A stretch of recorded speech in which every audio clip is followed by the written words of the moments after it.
Bonjour à tous. Il est 8h32, donc je propose de commencer et puis les retardataires ils nous rejoindront en cours de route. D'abord, merci à tous d'être là ce matin pour ce 14e Web Café. Donc aujourd'hui, on va parler notamment des Learning Expeditions by UMC2, dont je propose à l'international. Notamment de s'inspirer des meilleures pratiques pour mieux rebondir. Donc,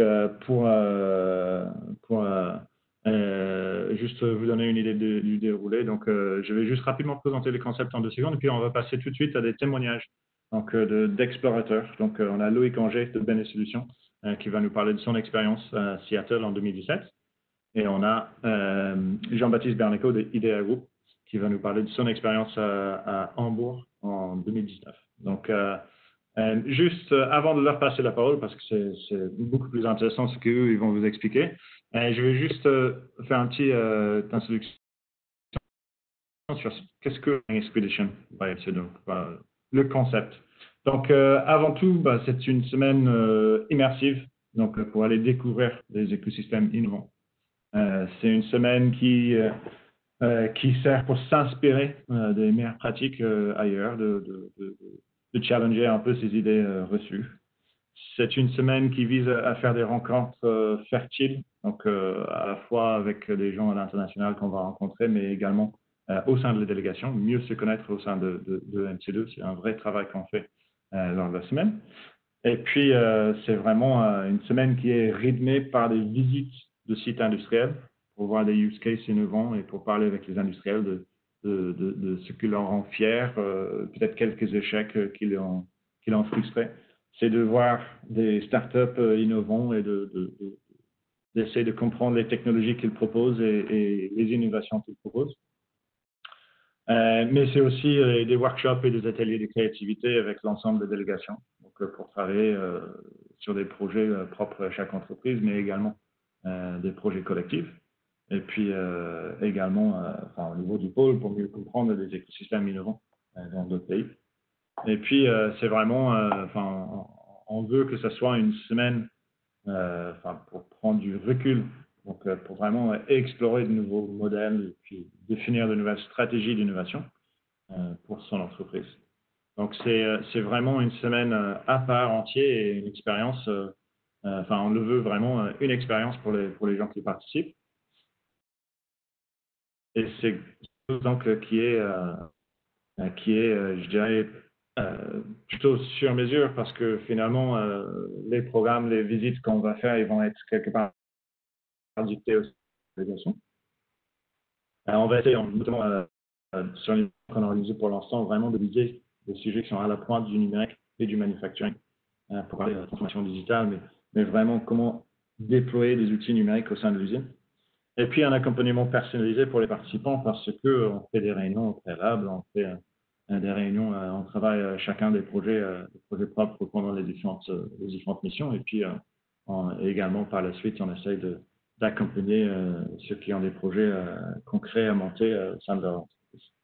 Donc, comment ça se passe? Parce que c'est un voyage de 5 jours. Donc, habituellement, les participants, c'est les dirigeants et les décideurs d'entreprises de toute taille et même des représentants académiques. C'est EMC2 qui organise le voyage, les visites. Et puis, on est là, on est présent tout au long de la semaine pour accompagner la délégation. On travaille le programme pendant plusieurs mois et puis on envoie la dernière version 4 semaines avant le départ. Et puis, tout au long de la semaine aussi, on organise des événements informels, donc avec des structures, avec d'autres structures qui sont présentes sur place pour démultiplier les interactions et donc de vraiment faire le plus de contacts possible avec le tissu économique local. Donc, jusqu'à présent, on a organisé un certain nombre. Donc, on était à Seattle en février 2017, on était à Hambourg en avril 2019, on est reparti à Seattle en 2019, en mai. Et puis, on a organisé également, dans le cadre d'un échange entre Hambourg et Nantes, on a également organisé une visite pour une délégation allemande sur Nantes-Saint-Nazaire en novembre de l'année dernière. Et puis, on a une visite qui est en cours de préparation pour le 12 au 16 octobre de cette année et dont je parlerai brièvement tout à l'heure.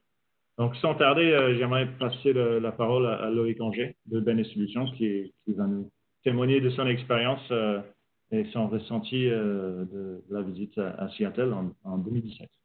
Donc, Loïc, si... Ouais, j'ai branché mon micro. Je mets quand même ma caméra pour s'identifier. Me laisser identifier. Super, merci. Si ça passe un peu mal, je couperai ma caméra. Ouais.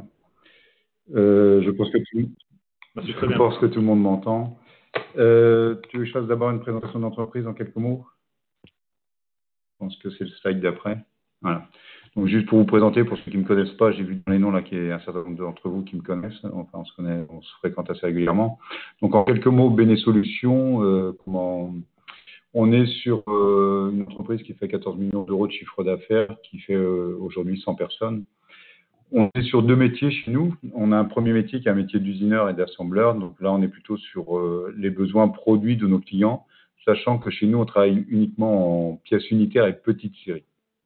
Donc, ça veut dire qu'on n'est pas sur, par exemple, de la pièce série aéronautique, si on parle de secteur d'activité qu'on voit après, mais on va plutôt être dans des secteurs, alors, si on est dans l'aéronautique, on va peut-être plutôt être dans la partie pièces développement, on peut être dans la MRO, mais on va être plutôt après dans les secteurs défense, énergie, des domaines comme ça qui demandent des travaux plutôt unitaires ou petites séries. On travaille aussi bien sur de la petite que de la grande dimension. Quand on parle de grande dimension chez nous, ça va être des machines à portique qui sont d'assez grandes, en nombre important. On doit avoir 5-6 machines à portique chez nous. Et en grande dimension, c'est-à-dire qu'on en a plusieurs qui font 10 mètres par 4 mètres. On a même une qui fait 13 mètres, 4 mètres, 2 mètres. Donc sur du fraisage 5 axes. Donc on est vraiment sur de la très grande lime. Et puis, on est avec une particularité de travail multimatériaux, c'est-à-dire qu'on travaille aussi bien avec des matériaux métalliques, que ce soit de l'alu ou des métaux durs, je pense à du titane, du connel, des choses comme ça, que des composites. On va travailler aussi bien des carbones qui sont assez répandus aujourd'hui un peu partout, mais également, on va pouvoir travailler, par exemple, des céramiques ou des choses comme ça. Donc, voilà sur la partie usinage et assemblage. Bon, assemblage, je ne détaille pas trop, mais c'est faire des sous-ensembles, en fait, pour ces clients-là. Le métier après d'intégrateur industriel, qui est notre deuxième métier. Donc, on a également un bureau d'études. Et là, on va travailler sur 4 métiers principaux dans le métier d'intégrateur. On va parler d'outillage, de machines spé, de robotique et cobotique et de lignes d'assemblage. Donc, du process industriel pour tous ces cas de figure-là. Donc, voilà. Dans les secteurs d'activité sur lesquels on est positionné, essentiellement l'aéronautique, le spatial, la défense et l'énergie. Donc, ce sont vraiment nos 4 domaines clés. Et puis autrement, bien sûr, on peut intervenir sur les process industriels divers pour la partie intégrateur industriel, puisque quand on parle de ligne d'assemblage, là, on va toucher par contre à tout type de process. Donc, voilà pour la présentation de l'entreprise. J'en dis pas plus, mais n'hésitez pas à revenir vers moi s'il y a besoin. Je pourrais vous transmettre plus d'informations.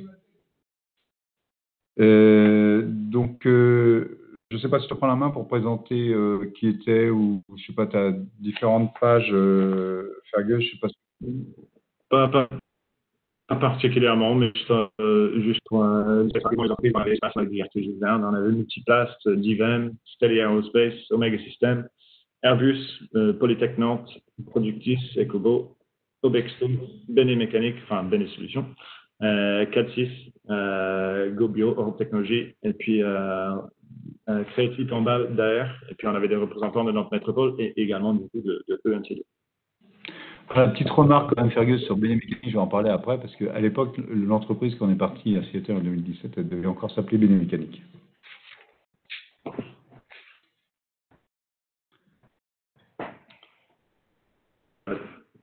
Si tu veux. Tu veux que je détaille le programme? Non, enfin, j'en parle un petit peu, mais tu l'as présenté un peu en intro, hein, donc on va plus ça a été dans le sujet, mais pour voir quand même ce qui est important je vais commencer à détailler un petit peu le débrief que je peux faire. Ce qui est important dans le programme qu'on a vécu à Seattle pour moi, en fait, beaucoup de monde me parlait en fait de ces Learning Expedition, et ce qu'on entendait souvent, hein, que ce soit par le pôle ou par d'autres structures, on entendait souvent de learning plutôt orienté sur le numérique. On parlait beaucoup de San Francisco, par exemple, et enfin, essentiellement sur les activités liées au numérique. Moi, ça ne m'a jamais intéressé d'y aller. En fait, tout le monde revenait en disant faut aller voir, faut aller voir. Et moi, je trouvais qu'il manquait en fait dans cette approche-là le côté industriel. Moi, je suis avant tout un industriel on est vraiment dans la matière et on fabrique, hein, même si on a une partie bureau d'études, on a la réalisation finale qui est derrière.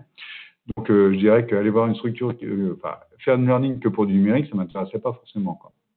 Et là, j'ai trouvé un équilibre à Seattle qui était très intéressant. Donc, on va nommer les entreprises. Hein. Alors, je ne les ai pas forcément tout en tête dans leurs applications, mais on a un mélange à la fois du numérique où vont les technos dans le numérique. Je pense à Microsoft, Amazon, des gens comme ça.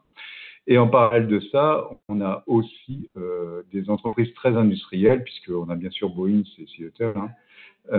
Mais on a aussi, il y a une autre entreprise qui apparaît, que certains connaissent peut-être dans le milieu aéronautique aussi, qui est Electro Impact. Il y en a une autre, je recherche son nom, qui m'avait un peu bluffé. Tu vas m'aider, Fergus, c'est celle qui fait tout ce qui est en fabrication, ligne d'assemblage poids lourd. Packard. Ah, c'est Packard. La fabrication de poids lourds, donc ligne d'assemblage de fabrication de poids lourds, et puis vous savez bien que quand on voit les camions américains, c'est toujours quelque chose d'un peu particulier. Donc voilà, il y avait un mélange en fait entre une entreprise qui était plus axée sur du numérique, qui nous montrait quand même que ce soit Microsoft ou Amazon, là on en était et ce qu'on pouvait faire, ce qu'on pouvait imaginer dans le monde de demain, soit en termes d'outils, nous, pour fonctionner, soit en termes de vision, parce qu'on a vu pas mal de choses aussi qui étaient autour du spatial, puisque la région là-bas se prête bien sûr à l'aéronautique, mais aussi au spatial. Et on a vu des gens qui étaient vraiment dans le domaine du futur, même s'ils étaient, je pense, quelques micro-entreprises, là où il y avait une dizaine de personnes, mais ils étaient déjà en train de parler de comment récupérer des éléments de matière dans l'espace et se projeter sur des choses comme ça. Donc c'était assez intéressant, parce que ça nous quand même de ces structures qui nous montre un peu le monde de demain, quoi. Et en tant qu'industriel, ça peut toujours être intéressant de se projeter, puisque nous, on est aussi dans une activité spatiale assez poussée. Nous, ça nous permet de nous projeter aussi dans ces activités en disant, oui, il y a vraiment un business industriel à développer aussi autour de ce milieu-là. Donc voilà, sur le programme en lui-même. Après, le programme est accompagné de workshops tous les matins. Donc ça, je ne sais pas s'il faut vraiment détailler cette partie-là, mais moi, c'est quelque chose que j'ai apprécié, je vais en parler après. La notion de workshop est super sympa parce que ça permet quand même de se pencher sur des réflexions dans le groupe. Je reparle un peu du groupe en lui-même. Hein, ça crée l'harmonie aussi au niveau du groupe parce qu'il y a beaucoup de réflexions, de brainstorming qui est fait dans ces moments-là. Donc, ça permet de pousser chacun dans ses retranchements sur quelle est son entreprise aujourd'hui et à quoi elle va ressembler demain, quoi. Donc, je dirais que moi, ça m'a séduit dans le côté, ce que je vous disais, l'image que j'en avais, j'ai un peu l'impression, quand je voyais ceux qui allaient un peu sur le numérique, j'étais plutôt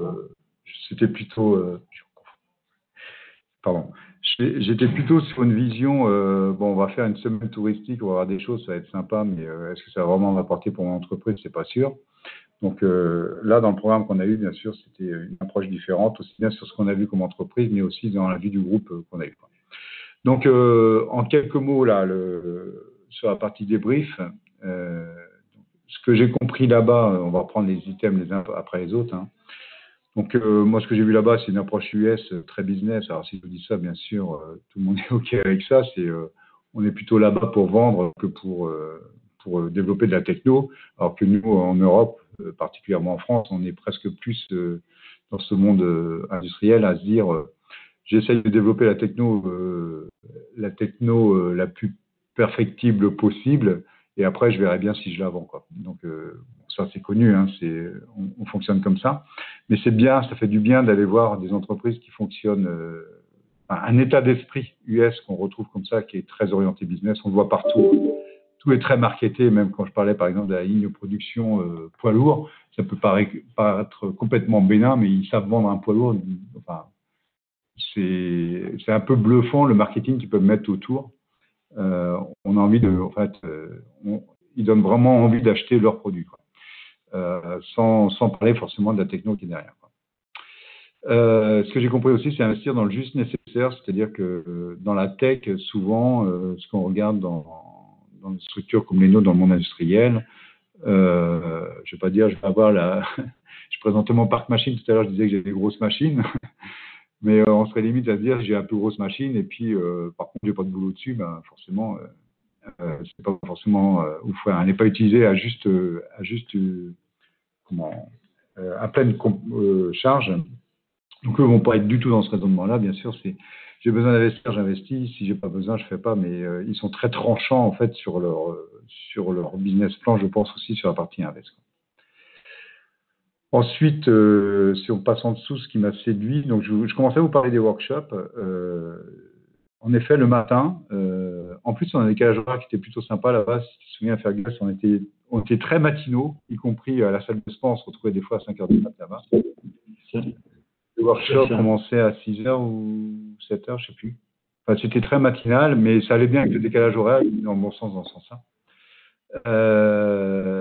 Donc, une journée type, ça commençait un peu 5h du matin, salle de sport, et puis 6 ou 7h, petit-déj, et puis le workshop avant de partir dans le programme. Donc, les workshops, tous les jours un thème différent, et puis ça permettait de refaire le lien sur ce qui s'était passé la veille, on préparait aussi la journée, et puis on rebossait sur nos besoins, chacun exprimait ses besoins, et on avançait sur nos besoins. Donc, une bonne bouffée d'oxygène aussi sur le recul d'un groupe à l'extérieur de l'entreprise et dans un autre pays, voire dans un autre continent sur un autre continent pour se poser autour de ça.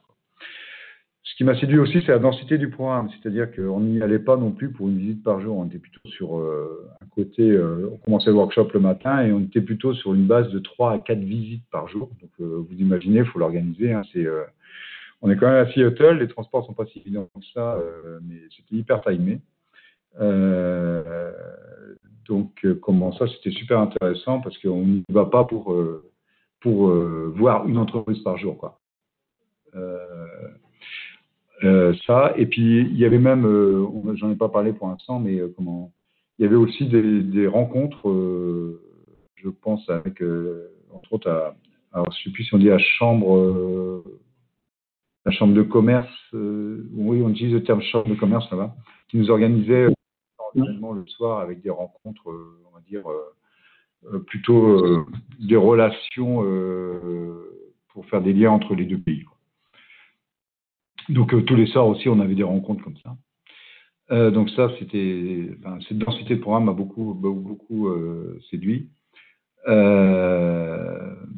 Et puis, je vous en ai déjà parlé, je ne vais pas revenir dessus, l'orientation de sujet avec des entreprises numériques et des entreprises industrielles. Avec la chance aussi, on a été quelques-uns aussi, par exemple, moi étant dans la partie aéronautique, d'avoir une rencontre privilégiée qui a été organisée pour nous avec Boeing, c'est-à-dire que Boeing est venu à notre hôtel et a reçu un certain nombre d'entre nous pour qu'on présente individuellement nos entreprises. Donc ça a été préparé avec l'équipe du pôle. Donc ça, c'était aussi un moment un peu privilégié, puisque être là-bas, entre aller visiter Boeing et rencontrer des décideurs de Boeing qui viennent voir à votre hôtel ce que vous faites dans votre entreprise, c'est sûr que ça amène un plus. D'autant plus que ces gens-là sont revenus en Europe après à l'occasion du Salon du Bourget. C'est un moment aussi où on a retracé un lien lié au fait qu'on s'était déjà vu là-bas, quoi. Donc c'est plutôt quelque chose, même si je ne travaille pas encore avec Boeing aujourd'hui, c'est plutôt quand même une rencontre privilégiée qui a été remarquable dans cette expérience à Seattle. Qu'est-ce que je garde à mon retour? Bon, c'est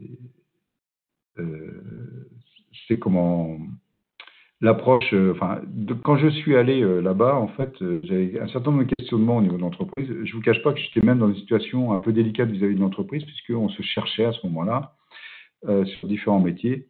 Je ne vais pas détailler, hein, il faudrait pas prendre plus de temps pour détailler ça, mais réellement, je me cherchais et je me disais, c'est peut-être pas le moment d'aller à Seattle. J'ai autre chose à faire que ça et j'ai besoin de me renouveler en fait dans l'approche business en fait de mon entreprise. Donc c'était un moment un peu complexe et en fait en allant là-bas, ça m'a permis d'accélérer en fait cette réflexion-là et concrètement aussi bien les workshops avec les groupes, j'ai beaucoup travaillé là-dessus, donc j'ai pu partager avec un groupe comment je considère sain déjà d'une part parce que j'ai pu me confier sans problème sur des stratégies. Alors, il faut savoir que le groupe est composé quand même de gens qui sont locaux, entre Nantes et Saint-Nazaire à peu près, donc sur la région Pays de la Loire.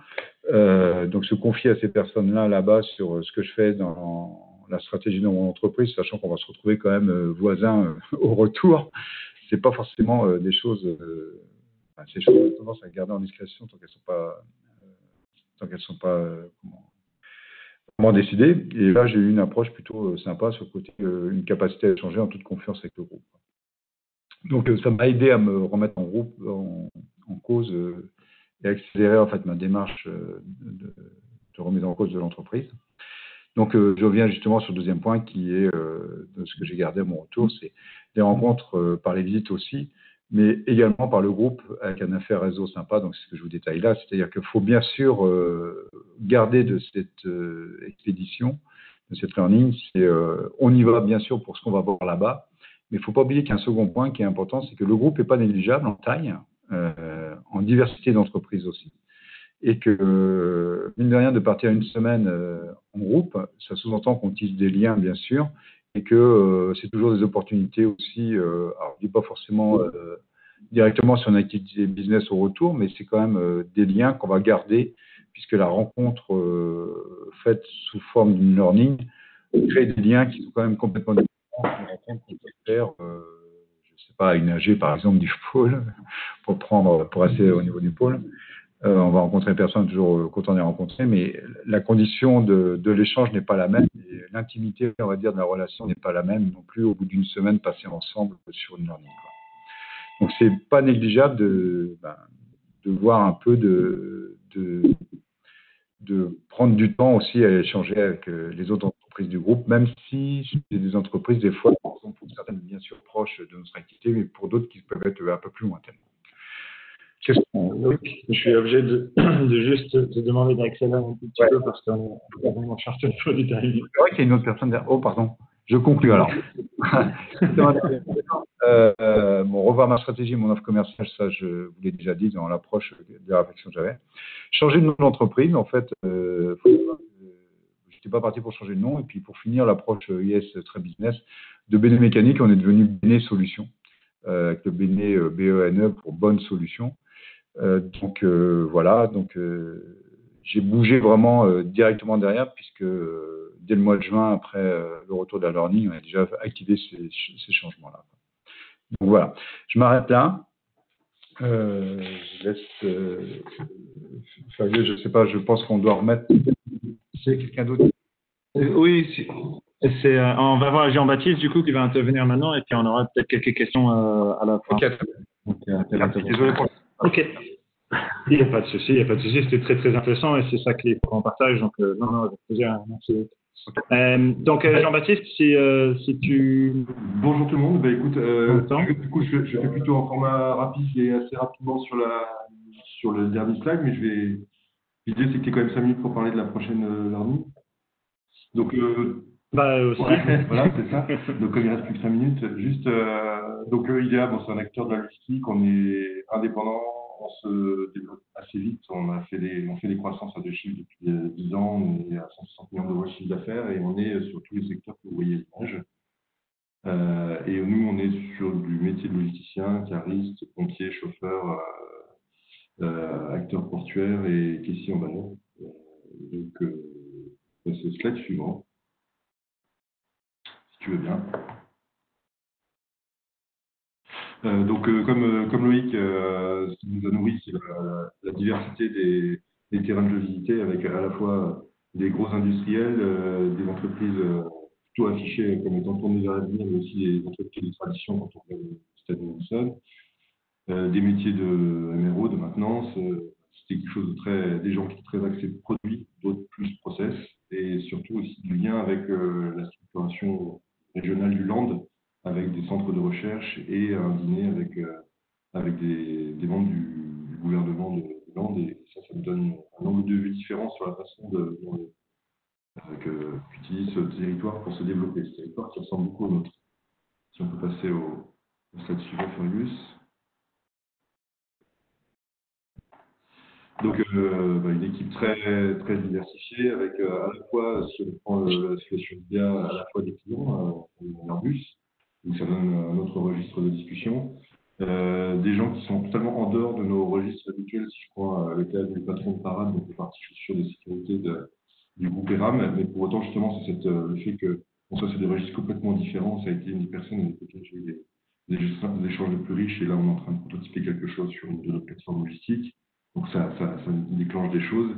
Et puis, des acteurs plus de nouvelles technologies sur lesquels, là aussi, on a pu déclencher des collaborations juste après. Et enfin, des acteurs plus de public de développement économique, Solutions Eco, et Financière Développement. Et ça nous ouvre aussi les chakras par rapport aux idées ou aux difficultés qu'on a parfois à mettre en place des ponts entre ces mondes-là.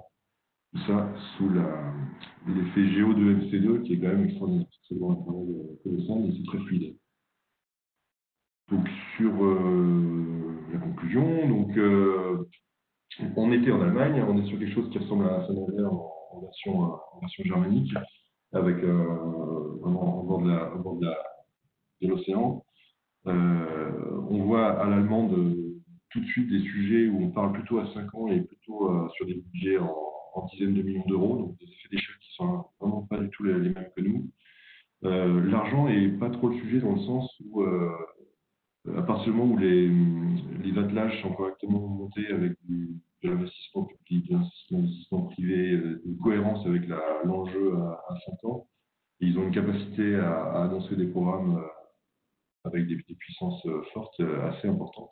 Et paradoxalement, quand on fait des visites sur le côté court terme, en tout cas c'est constaté, on sent des machines qui tournent puissamment, mais qui ne tournent pas forcément très vite. On n'a pas eu d'effet waouh sur des éléments technologiques dans les ateliers ou sur les façons même d'être industriels dans la façon de produire. Donc on sent une grosse machine puissante, mais on n'a pas... Enfin, c'est un autre gestion du temps. Ce que j'ai compris, ça c'est vraiment purement technologique, mais moi là, c'est ça que j'en entendais beaucoup parler, c'est pas mon domaine, mais là, ils ont fait un essai à l'échelle de toute la ville d'Hambourg. Ça fait 4 ans, ils ont voulu 48 millions d'euros, ils arrivent au terme de cet essai-là avec la négociation avec le port. Et c'est extraordinaire l'explication de à quoi ça sert. Donc ça, c'était techniquement, on va mieux comprendre ce que c'était, qui devait investir, comment ça devait se passer, et surtout l'enjeu. Quand on parle d'engin autonome, ce qui est à la mode, sans 5G, ça a peu de chances de circuler beaucoup sur la voie publique. Enfin, c'est des éléments comme ça qui sont très intéressants, et je m'y attendais pas du tout. Et puis les points communs entre nos deux régions, où on est vraiment sur des secteurs où il y a des industries qui jouent sur un terrain de jeu mondial, comme dirait Patrick Pirat, mais c'est effectivement concentré sur un seul territoire des très très belles offres de valeur industrielle et très bien connectées avec les enjeux de musique. C'est pas loin, il y a des liaisons régulières, et c'est vraiment à peu de frais un bon moyen de s'immerger dans quelque chose qui ressemble à Saint-Nazaire. Ce qui m'a séduit, donc, c'est le sens de l'accueil, c'est-à-dire autant le sens de l'accueil pour parler business, parce que autant c'est comme à San Francisco, on est frappé par la capacité des gens à se dégager du temps, à fédérer les équipes pour y consacrer du temps et accueillir correctement, et on sent que c'est aussi bien par altruisme que par exercice aussi de bien retravailler en permanence l'approche marketing et la façon de vendre ou leur produit ou leur process, et en même temps une manière beaucoup plus simple et directe lorsqu'on se présente, de regarder tout de suite quels sont les business qu'on pourrait imaginer. Donc nous, on a un côté un petit peu plus innové, un peu moins direct, et là c'était assez agréable de voir ce côté assez cash dans la relation, avec une très forte mobilisation en face pour les ateliers. L'ambition du territoire, l'effet de cohérence, en fait. Si vous êtes en Allemagne, que vous êtes intéressé par l'industrie ou par la logistique, l'étudiant, il sait déjà qu'il va aller dans ce territoire-là. Parce que chaque land a un pôle d'excellence et où c'est cohérent en termes d'investissement public, d'organisation académique, de pôle de recherche, de programmes communs d'investissement. Et donc, on voit un effet hyper cohérent dans la dynamique et autour de l'industrie, et autour de la logistique, et autour du numérique. Et ça donne sur un territoire concentré des confrontations et des choses qui sont vraiment intéressantes. Et toute cette cohérence-là permet vraiment de trouver une très légitime pour imaginer voir assez loin. Moi, ce que je garde, c'est l'ouverture, comme dit Loïc, de débriefer avec un camarade du groupe ERAM ou avec une jeune entreprise. C'est aussi de partager nos étonnements qui sont sur des registres différents, et ça, c'est très, très, très riche. Des sources d'envie, donc, parce que derrière nous, on a eu des histoires. Moi, j'ai fait trois partenariats avec des membres de la Home Expedition. dont un assez sérieux, et puis aussi dans la confrontation à la culture allemande, on est en train de répondre à un appel d'offres avec un partenaire, on a fait une joint avec un partenaire de Hambourg, maritime. Bon, bah, on prend plaisir à travailler avec des gens différents, mais pas si différents que ça. Un point particulier qui est très spécifique, mais moi j'y ai su aller à l'époque, ça s'était pas mal sur la partie innovation, pour bien focaliser, donner les bonnes focales sur les sujets d'innovation. Et en fait, y aller avec Nicolas Deroux, donc, le directeur général du groupe, c'était très très bien de partager nos étonnements et d'avoir un temps aussi pour lui, où on a beaucoup plus approfondi, on s'est beaucoup plus aligné sur les sujets sur lesquels il fallait stratégiquement mettre l'énergie. Et enfin, je trouvais qu'on n'était pas ridicule si après on visite des sites industriels, en tout cas en termes de process de fabrication, des pratiques du lean manufacturing ou de réalisation, de prototypage. On n'est pas ridicule, je peux démontrer. Et enfin, ce que ça m'a donné envie de faire, c'est par rapport aux différents axes sur lesquels on se met en mouvement en termes d'innovation, on a remis une focale en revenant de Hambourg sur le sujet de la robotisation et l'automatisation, y compris avec un partenaire Expedition. Loïc aussi qui vient intervenir peut en parler puisqu'on a aussi un sujet en commun sur le processus industriel. On a vraiment voulu marquer en tant qu'entreprise industrielle ce aspect-là et la partie aussi digitale sur la façon d'appréhender la mise en mouvement autour des solutions business intelligentes data. Comme Loïc, c'est pas forcément notre tasse de thé au premier abord, mais en tant que politicien, là, on est en train d'accélérer et c'est bien effet. Partager avec les équipes, on est 1500 aujourd'hui chez IDEA, et donc on va pouvoir restituer à 200 managers ce qu'on en retient avec Nicolas Deroux, je suis dans des milieux un peu différents de l'Expedition, c'est un moment très fort qui permet d'irriguer aussi les équipes et puis d'avoir des réactions assez surprenantes. Donc c'est aussi ce que vous allez en faire à votre retour est un point important. Le fait de plutôt se remettre à parler anglais, on a le défaut dans notre région de pouvoir être assez autonome et pas souvent à parler anglais. Or, c'est quand même un vrai source d'enrichissement de pouvoir échanger avec des gens de cultures différentes. Donc, et pour certains de parler allemand, Jean-Baptiste. Et oui, certains de parler allemand, mais ça c'est le soir après quelques verres. Et puis surtout, un dernier point, je trouve que c'est important, parce que autant quand on va à San Francisco ou quand on va à Hambourg, il y a quand même une capacité à accueillir et à passer du temps, parce que c'est important pour une entreprise d'accueillir, se présenter, d'expliquer leurs produits. C'est aussi un entraînement pour eux. Et le match retour, moi je tenais absolument à ce qu'on joue le jeu, et je pense qu'à l'échelle du territoire, on a vraiment une capacité à être une terre d'accueil sur des learning expeditions pour des gens d'ailleurs. Et moi, je crois vraiment qu'on a intérêt à investir du temps là-dedans, pour l'intérêt du territoire. Voilà, c'était tout pour moi. J'espère que j'ai fait assez vite. Je suis désolé de t'avoir pressé un petit peu, mais c'était effectivement très intéressant. Merci beaucoup, Jean-Baptiste. Je sais que tu dois avoir un impératif dans pas longtemps. Donc, je me permettrai peut-être de répondre à certaines questions pour toi à la fin. Je voyais je vais essayer. Donc, merci beaucoup. Donc, si vous permettez, je vais juste parler rapidement, très rapidement du coup de Jean-Baptiste, tu es allemand. Donc, ouais. Et puis, donc, parce que d'une mission à Montréal. Donc, pourquoi Montréal? Parce que c'est une ville qui est vraiment qui est particulièrement innovante et c'est vraiment à la pointe en technologie numérique en ce moment. Donc, que ce soit sur les technologies numériques pour la production, ou que ce soit pour les jeux vidéo, ou que ce soit en particulier sur les sujets de IA, dans lequel il s'est vraiment établi ces dernières années comme un véritable hub après San Francisco. Et donc, il a notamment construit autour des structures des universités et des grandes entreprises qui sont présentes un vrai dynamique autour de l'innovation dans l'intelligence artificielle. Et donc, c'est effectivement ça qui nous intéresse tout. Ce tissu industriel, donc, et qui est quand même très orienté vers l'aéronautique. Et donc, avec des grands acteurs, Bombardier qui bat un peu de l'aile actuellement, pour le dire de manière gentille, mais également avec Bell Helicopter, Pratt & Whitney ou CAE qui fabriquent les simulateurs. Ils ont vraiment une expertise dans le domaine et puis une force tissu et pôle industriel. Mais également, ils ont ce pôle, ce hub numérique là dont on vient d'évoquer.